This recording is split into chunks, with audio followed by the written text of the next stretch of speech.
ఈ విషయం మీకు తెలుసా? ఈ గీజరు కొంచెం కదులుతోంది. లూజ్‌గా ఉంది. గట్టిగా బిగించమన్నారు. ఇది చూస్తే ఈ 3 ఇంచెస్ నెయిల్ మీద ఒక నెయిల్ మీద నిలబెట్టేసాడన్నమాట. 2 నెయిల్స్ మీదే.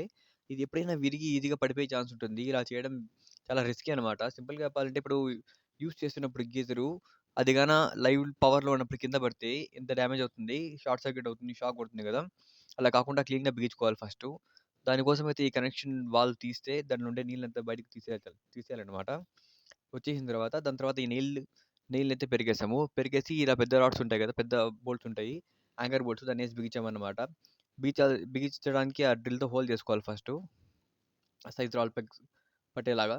రాడ్ ప్లగ్ ఏసి యాస్‌టీస్‌గా ఆ నెట్ బోల్ట్ ఏసి టైట్ చేసుకోవాలన్నమాట. క్లియర్‌గా టైట్ చేసిన తర్వాత మనకెంత లెంత్ కావాలో అంత మాత్రం పెట్టుకోవాలి. పెట్టి పెట్టుకొని యాస్‌టీస్‌గా గీజర్ హ్యాంగ్ చేసాం. కనెక్షన్ ఇచ్చేసాం యాస్‌టీస్‌గా. ఎక్కడ లీకేజ్ లేవు. టైట్‌గా ఫిట్ అయింది. ఇలా మాత్రం గీజర్స్‌లో ఎప్పుడు రిస్క్ చేయకూడదనమాట. అది పైన పడితే చాలా రిస్క్‌లొస్తాయి.